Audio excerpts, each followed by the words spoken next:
பர்திமேயு சுவிசேஷ ஊழியங்கள் வழங்கும் நற்செய்தி நேரம். தேவ செய்தி பாஸ்டர் ஆர். அகஸ்டின். இந்த நாளில் உங்களோடு 6வது செய்தியாக ஒன்றை பேசப் போகிறேன். எனக்கு அன்பானுள்ளே, இந்த எலியேசர் யார்?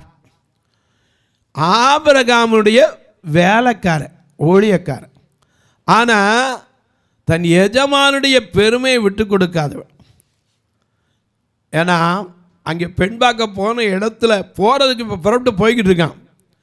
போயிட்டுருக்கிற வழியில் என்ன செய்வான் தெரியுமா? ஜெபத்தோடு போகிறவன். ஆதியாகமம் 24ஆம் அதிகாரம் 11-12 வசனத்தை அப்படி எடுத்துக்கிறீங்களா? எல்லாரும் சேர்ந்து எடுத்துக்கிறீங்களா? உம்மோடு இருப்பது தான் உள்ளத்தின் பாஞ்சையா, உம் சித்தம் செய்வது தான் இதயத்தின் ஏக்கமையா. உம்மோடு இருப்பது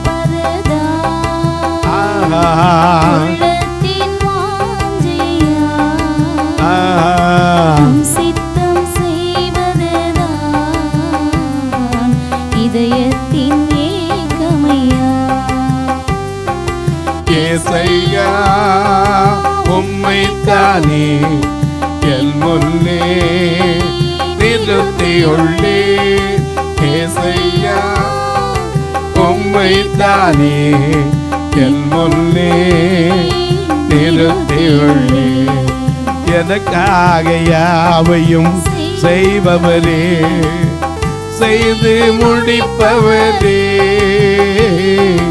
எனக்காக யாவையும் செய்பவரே, செய்து முடிப்பவரே. என் பாதங்கள் என் சுமைகள், என் பாதங்கள் என் சுமைகள் பாதத்தில் இறக்கி வைத்தேன். ஏசையா உம்மைத்தானே என் முன்னே நிறுத்தியுள்ளே. ஏசையா உம்மைத்தானே என் முன்னே நிறுத்தியுள்ளே. உம்மோடு இருப்பது தான் உள்ளத்தில் வாஞ்சையா, உம் சித்தம் செய்வது தான் இதயத்தின் ஏக்கமையா. ஏசையா உம்மைத்தானே என் முன்னே நிறுத்தியுள்ளே. ஏசையா உம்மைத்தானே என் முன்னே நிறுத்தியுள்ளே. இரக்கமும் ஒழுக்கமும் நீடிய சாந்தமும் கிருபையும் உள்ளவரே. இரக்கமும் ஒழுக்கமும் நீடிய சாந்தமும் கிருபையும் உள்ளவரே. என் பாதத்தை அழிவில் நின்று என் ஜீவனை அழிவில் நின்று மீட்டவரே, என் மேய்ப்பரே. ஏசையா உம்மைத்தானே என் முன்னே நிறுத்தியுள்ளே. ஏசையா உம்மைத்தானே என் முன்னே நிறுத்தியுள்ளே. வாசிக்கலாமா? ஆதியாகமம் 24:11-12. ஊருக்கு புறம்பே ஒரு தண்ணீர் துறவண்டையிலே வர்ற வழியில் பார்க்குறான். ஏன்னா எங்கே போகிறது அட்ரஸ் எழுதி கொடுக்கல. கர்த்தர் மேலே பாரத்தை வைக்கிறான். ஏன்னா தான் போகிற காரியத்தை என்ன செய்யணும், இந்த காரியத்தை கைகூடி வர பண்ணணும். அதுக்கு தனக்குள்ளே ஜெபம் பண்ணுறான். இன்னைக்கு நாம் இன்னைக்கு பெருசாக சத்தம் போட்டு ஜெபம் பண்ணால் தான் ஜெபம் நினைக்கிறோம். இவன் தனக்குள்ளே ஜெபம் பண்றாம இருக்க. 11ஆம் வசனத்தை வாசிங்க.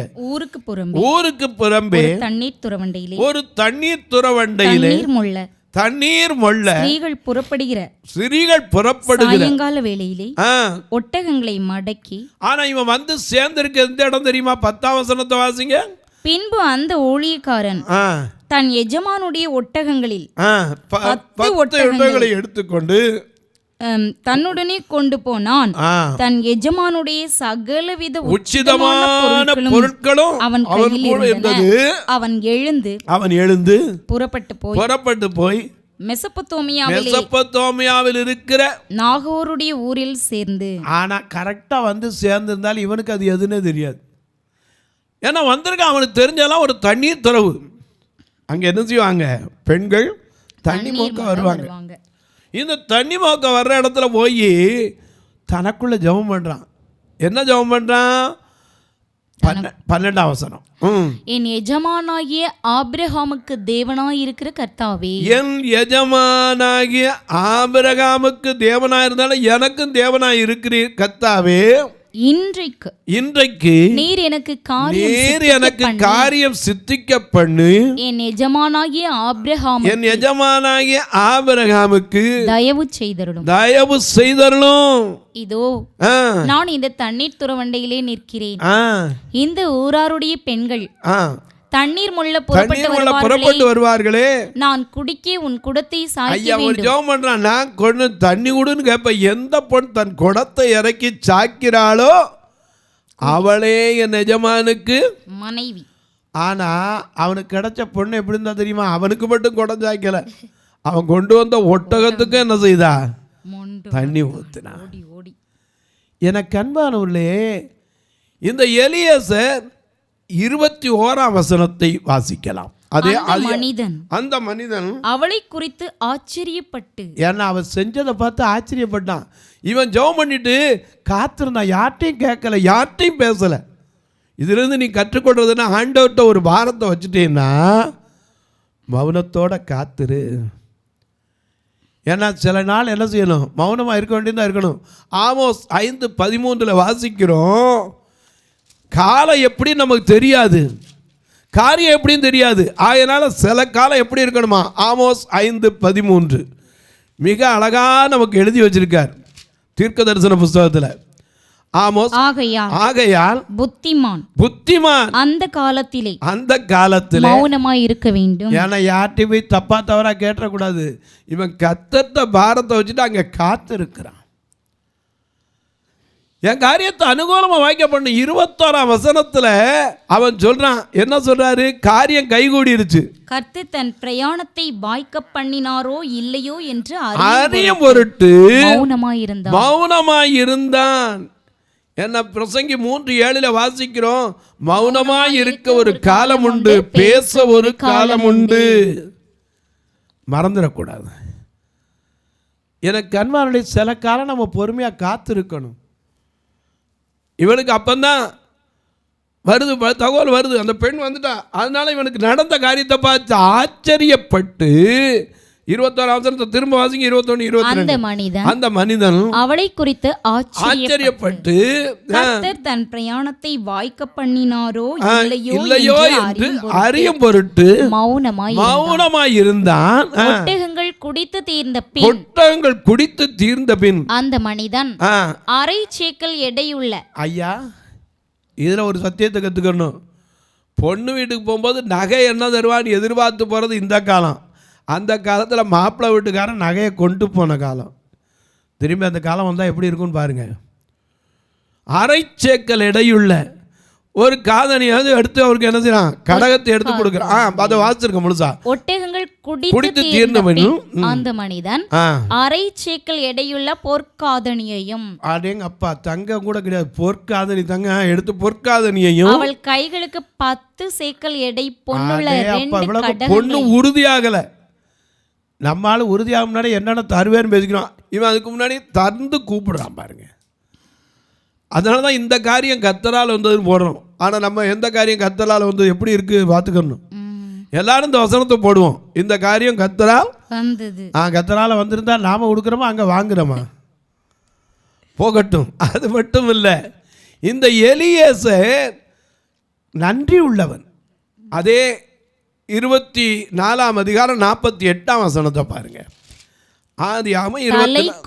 தலை குனிந்து கர்த்தரை பணிந்து கொண்டு, நான் என் எஜமானுடைய சகோதரன் குமாரத்தியை அவர் குமாரனுக்கு கொள்ள என்னை நேர்வழியாய் நடத்தி வந்த என் எஜமானாகிய ஆபிரகாமின் தேவனாய் இருக்கிற கர்த்தரை ஸ்தோத்தரித்தேன். ஏன்னா ஆண்டவர் அலைய விடுறது இல்லை. நாம அவர் அறியக்கு முன்னாடி தான் அலைவோம். நாம பாருவோம், அலைந்தேன் பல நாள் உமையே அறிய அலைந்து தெரிந்த துரோகினார். அவர்கிட்ட வந்துட்டா உன்னை அலைச்சல் அறிந்திருக்கிற தேவன். சங்கீதம் 56:7 வாசிக்கிறோம், தேவரீர் என் அலைச்சல்களை எண்ணி இருக்கிறீர், என் கண்ணீரெல்லாம் உடைய துருத்தீர் அல்லவோ இருக்கிறது, அவைகளும் உடைய கணக்கில வையும். என் கண்ணீரை துருத்தியில வச்சிருக்காரு. அவருக்கு நமக்கு அலைய விடுறது இல்லை. இவரை நேர்வழியாக நடத்தி வந்து அங்கங்கே போய் அலைய வேண்டிய அவசியமே இல்லை. கரெக்டாக எங்கே வந்து சேர்க்கணும் அங்கே சேர்த்துட்டார். அது மட்டும் இல்லை, 33ஆம் வசனத்தை பாருங்க. ஆதியாகமம் 24:33. பின்பு அவனுக்கு முன்பாக போஜனம் வைக்கப்பட்டது. இன்னைக்கு உலகத்தில் அதான் நடக்குது. பொண்ணு பார்த்து பேசி சக்சஸ் ஆனால் தான் என்ன செய்வாங்க, சாப்பிடுவாங்க. இல்லாட்டி சாப்பிட மாட்டான், கையை நினைக்க மாட்டான், சிக்கிக்கிறோன்னு.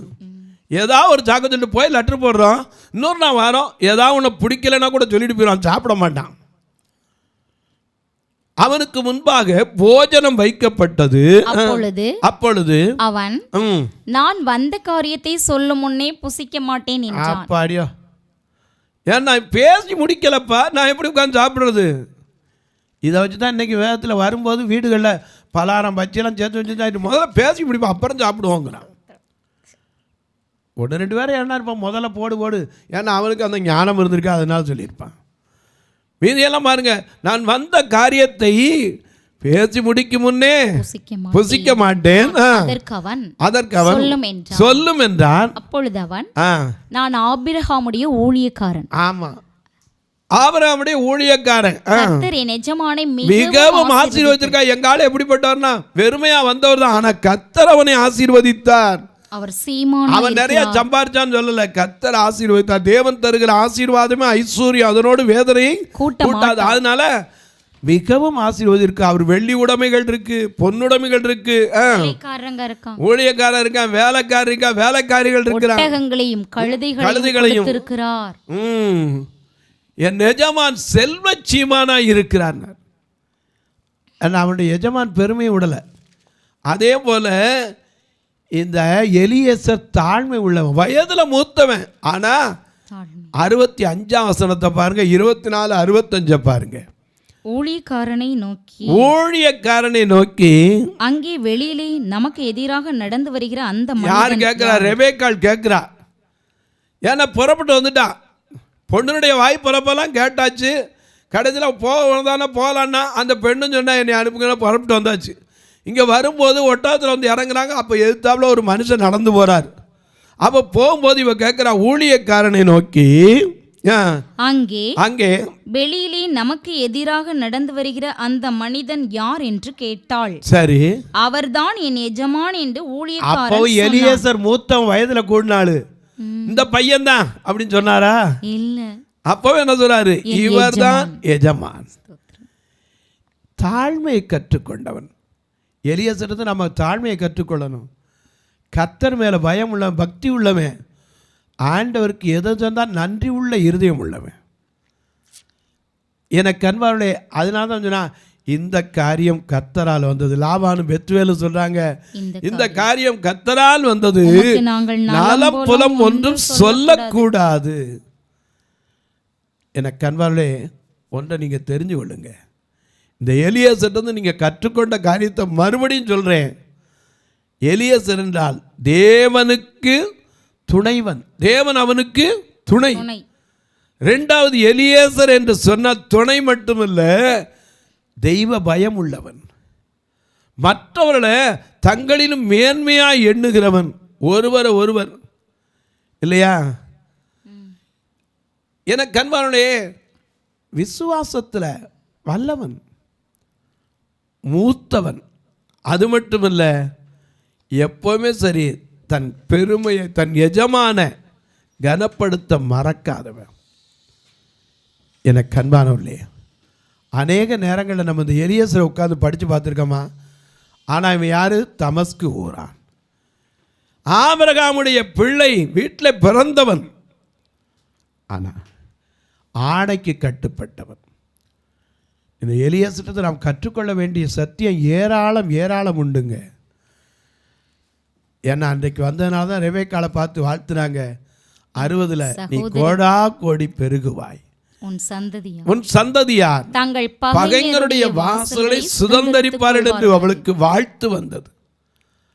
அந்த ரெபேக்காளுடைய குணமும் நல்ல குணம். எனக்கு கண்பானுடைய அந்த ஒருவனாக இருந்தால் போதாது, ரகசியத்தை காக்கிறவனாகவும் இருந்தான்.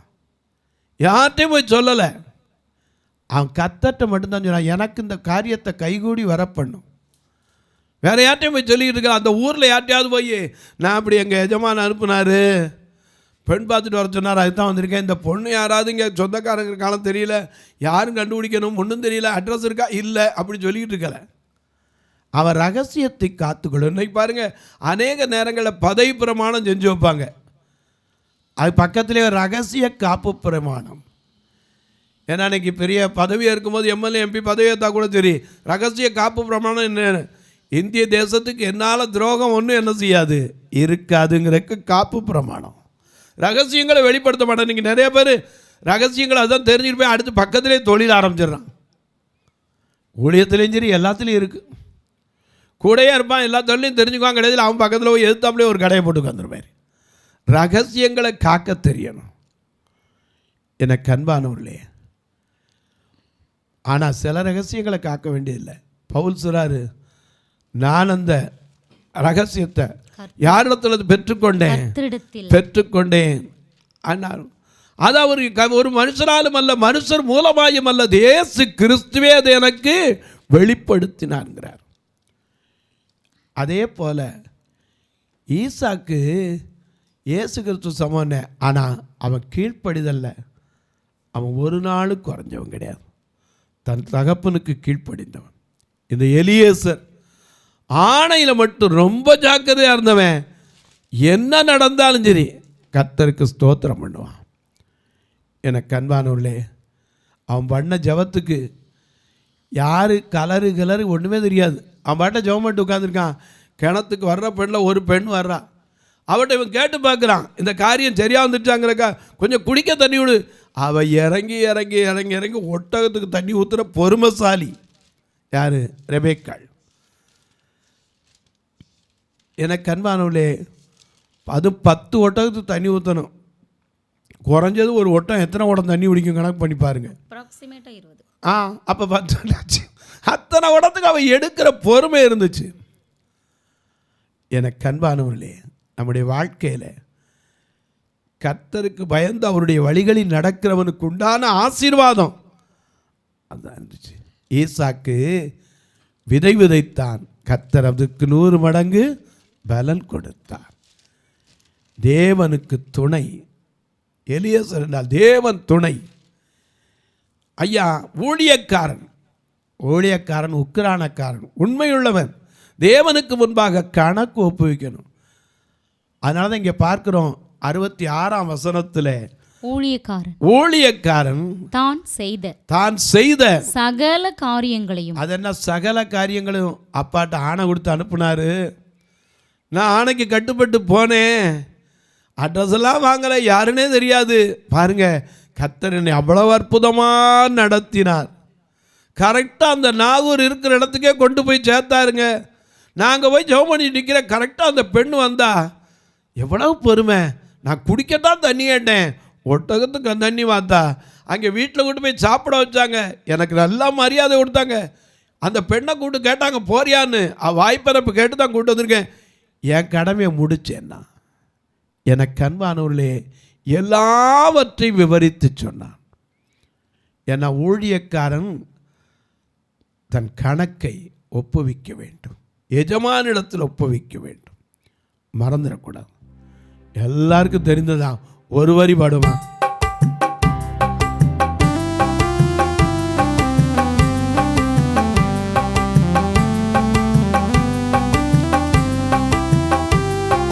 ஸ்தோத்திரம் இயேசுநாதா, உமக்கென்றும் ஸ்தோத்திரம் இயேசுநாதா.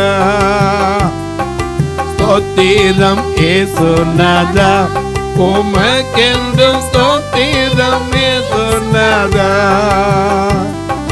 ஸ்தோத்திரம் செய்கிற யாத்திரு நாமத்தில் நாதரவே. ஸ்தோத்திரம் செய்கிற யாத்திரு நாமத்தில் நாதரவே.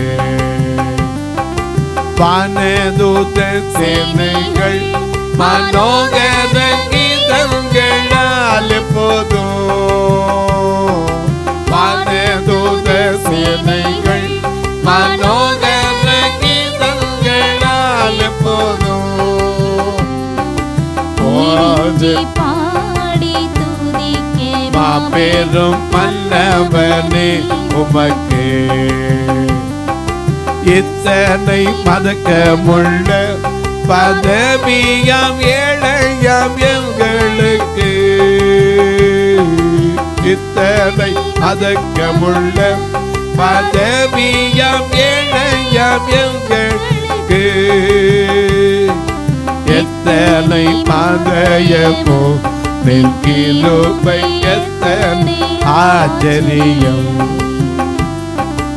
எத்தனை மதயமோ நிற்கிலுபை எத்தனை ஆச்சரியம். ஸ்தோத்திரம் இயேசுநாதா, உமக்கென்றும் ஸ்தோத்திரம் இயேசுநாதா. ஸ்தோத்திரம் செய்கிற யாத்திரு நாமத்தில் நாதரவே. ஸ்தோத்திரம் செய்கிற நாமத்தில் நாதரவே. எனக்கு அன்பானவர்களே, எலியேசர் இந்த கேரக்டரை உட்காந்து நல்லா படித்து பாருங்க. சாதாரணமாக இதை உட்காந்து தியானிங்க. நேரம் கிடைக்கும் போதெல்லாம் அந்த எலியேசருடைய குணம் நமக்குள்ளே இருக்கா? தேவ துணையை நம்புகிறோமா? ஆணையிட்டதில் தவறாமல் நிற்கிறோமா? நன்றி உள்ளவங்களாக இருக்கோமா? அது மட்டும் இல்லை, ஆண்டவரை எப்பவும் முன்ன வச்சு போகிறோமா?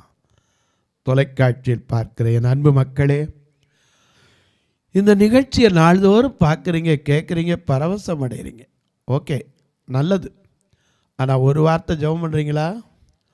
இந்த நிகழ்ச்சி தொடர்ந்து வருவதற்கான பொருளாதார தேவைகளை கர்த்தர் சந்திக்கணும். ஏன்னா ஒரு நாள் இந்த நிகழ்ச்சி வரணும்னா 4000 ரூபா தொலைக்காட்சிக்கு, ரெக்கார்டிங் மட்டும் 1000 ரூபா. 30 நாள் வரணும், சில மாதம் 31 நாள் வந்துடுது. அதற்கு ஆண்டவர் அநேகரை எழுப்ப ஜெபிங்க. அது மட்டுமல்ல, ஆண்டவர் அறிஞ்சிருக்கிறவங்க நிச்சயமாக சொல்லுவேன், நாம் கடமைப்பட்டு இருக்கிறோம். போ அல்லது அனுப்பு. நம்ம ஒழித்து போக முடியாமல் இருக்கலாம். அப்படிப்பட்ட காரியங்களுக்கு உதவுவதற்கு கர்த்தர் ஏவினால் நீங்களும் தொடர்பு கொள்ளலாம். எப்படி பிரதர்? இங்கே 2 நம்பர் உங்களுக்கு தொடர்ச்சியாக வந்துக்கிட்டு இருக்கும். ஜிபே, ஃபோன்பேலாம். ஏன்னா இப்போ அதான ரொம்ப சௌரியமாக இருக்குது. யாரும் எங்கேயும் போய் அலையிறதுலாம் இல்லை, உட்கார்ந்த இடத்துலையே. ஏன்னா ஆன்லைன் பேங்கிங் தான் ஜாஸ்தி. இந்த 2 நம்பர்லேயும் ஜிபே, ஃபோன்பே உண்டு. ஒருவேளை ஐயா இல்லை நான் உதவி பண்ணலாம், எங்களுக்கு எப்படியாவது வருஷத்தில் 10 மாதம் 12 மாதம் அனுப்புகிற காணிக்கைக்கு பில்லு வைக்கிறதுக்கு வழி இருக்கா? இருக்குது பிரதர். நீங்களும் தொடர்பு கொள்ளலாம் தாராளமாக. இல்லை ஃபோன் நம்பர் வச்சுட அது வழியாக நீங்கள் தொடர்பு கொள்ளலாம். 8438852500. இந்த நம்பரில் நீங்கள் அடித்து பார்த்தீங்கன்னா பர்த்தி மேயு பார்வையற்றோர் சேரிட்டபிள் ட்ரஸ்ட் இருக்கும். நீங்கள் அதுக்குள்ளே தொடர்பு கொள்ளலாம். அது மட்டுமல்ல ஐயா, உங்கள் ஜெபக்காரியம் எது இருந்தாலும் சரி தாராளமாக காலை 10லேருந்து 5 மணிக்குள்ளே சொல்லலாம். எங்கள் ஆலயத்தில் எத்தனையோ கட்டுமான பணிக்கு இன்னும் உதவி இல்லாமல் நிற்குது. வாரம் வர்ற மக்களை சாப்பிடாமல் அனுப்புறதில்ல. உங்கள் பிறந்த நாள், திருமண நாள் போன்ற நல்ல நாட்களில் ஒரு நேரம் உணவு கொடுக்க உதவலாம். ஐயா, ஒரு நாள் பஸ்ஸில் ஆத்துமாக்களை அழைத்து வர்றதுக்கு 4000 வாடகை ஒரு வாரம் அது கொடுக்கலாம். ஒருவேளை ஐயா என்னுடைய பிறந்த நாள் இதுக்காக கொடுக்குறோம், திருமண நாள் எந்த நாளையும் கொடுக்கலாம். தங்கள் கண்மான நிறைந்த நினைவு நாட்கள், இப்படிப்பட்ட நாட்களிலே கர்த்தர் உங்களை ஏவினால் கண்ணுறாங்க சாப்பாடு மட்டும் ஒரு ஊன்றுகோல் கொடுக்கலாம். ஏன்னா கண்ணு கொடுக்க முடியாது, ஆனால் கண்ணை கொடுக்குறப்பல அந்த ஊன்றுகோல் கொடுத்தோம்னா அவங்களுக்கு கண்ணாக உதவும். ஐயா, உங்கள் ஜெபக்காரி அது இருந்தாலும் 10 மணி to 5க்குள்ளே சொல்லுங்கள். ஒருவேளை அவசரம் அப்படின்னா எந்த நேரம் கூப்பிடலாம். உங்களுக்கு ஜெபிக்க காத்திருக்கு. இப்போ ஜெபிக்கட்டுமா? நல்ல பிதாவே, நன்றியோடு துதிக்கிறோம் சுவாமி. இந்த நல்ல நாளிலே எலியேசர் என்கிற ஒரு கேரக்டர் நாங்கள் கற்றுக்கொள்ள உதவி செய்தீர். இந்த வேதாகமத ஐயா படிப்பினிலிருந்து நாங்கள் கற்றுக்கொண்ட காரியங்கள் ஏராளம். அதை கற்றவர்களாய் மட்டுமல்ல, அதன்படி செய்கிறவர்களாய் என்னை எங்களை மாற்றும். இந்த ஊழியத்தை தாங்குகிற, ஜெபிக்கிற, கொடுக்கிற எல்லா மக்களையும் ஆசீர்வதி. பிறந்த நாள், திருமண நாளை நினைவு கூறுகிற மக்கள், ஐயா புதிதாக கல்வி ஆண்டில் அடியெடுத்து வைக்கிற பிள்ளைகள், காத்திருக்கிற பிள்ளைகள், படித்து முடித்து எனக்கு ஒரு வழி திறக்குமா என்று வேலைக்காய் காத்திருக்கிற மக்கள், திருமண வாழ்க்கை எதிர்நோக்கி இருக்கிற என் அன்பு பிள்ளைகள் எல்லோருக்கும் ஏற்ற காரியங்களை செய்யும். வயது முதிர்ந்தோருக்கும், வாலிப தம்பி தங்கையருக்கும், என் அன்பு பெற்றோர் பிள்ளைகளுக்கும் நல்ல சுகபலத்தை தந்து இம்மட்டும் காத்தவர் இனியும் காத்து நடத்தும். இயேசுவின் நாமத்தில் ஜெபிக்கிறேன் நல்ல பிதாவே, ஆமென். சபை ஆராதனை ஞாயிறு காலை 10 மணி முதல் 12 மணி வரை. இடம் பர்திமேயு சுவிசேஷ ஆலயம், அன்னை சத்யா நகர், இளமனூர் அஞ்சல், சக்கிமங்கலம் வழி, மதுரை மாவட்டம். பின்கோட் 625201 மற்றும் பர்திமேயு சுவிசேஷ ஜெப வீடு, flat number 107, Eden garden, Muthur, Tirunelveli. Pincode 627011. சிறப்பு உபவாச கூட்டம் ஒவ்வொரு மாதமும் 2வது சனிக்கிழமை காலை 10 மணி முதல் 1 மணி வரை நாகர்கோவில் YMCA ஹாலில் வைத்து நடைபெறுகிறது. மற்றும் ஒவ்வொரு மாதமும் 4வது சனிக்கிழமை காலை 10 மணி முதல் 1 மணி வரை திருநெல்வேலி புதிய பேருந்து நிலையம் அருகில் உள்ள கிரேஸ் ஹாலில் வைத்து நடைபெறுகிறது. எங்கள் எல்லா ஆராதனைகளிலும் கலந்து கொண்டு தேவனை மகிமைப்படுத்த அன்பாய் அழைக்கிறோம். உங்கள் உதாரத்துவமான காணிக்கைகளினால் இவ்வூழியத்தை தாங்க விரும்பினால் R. Augustine, account number 5021364331, IFSC code IDIB 000B066, Indian bank, BP Kulam, Madurai. GPay number 98421819117, BGM ministries மற்றும் 9442559772, பிளைண்ட் மினிஸ்ட்ரீஸ் அகஸ்டின். உங்கள் தொடர்புக்கு பாஸ்டர் R. அகஸ்டின், பர்திமேயு சுவிசேஷ ஊழியங்கள், நாகமலை, புதுக்கோட்டை, மதுரை 625019. தொலைபேசி எண்கள் 9842181917 மற்றும் 9442559772. கர்த்தர் தாமே உங்களை ஆசீர்வதிப்பாராக.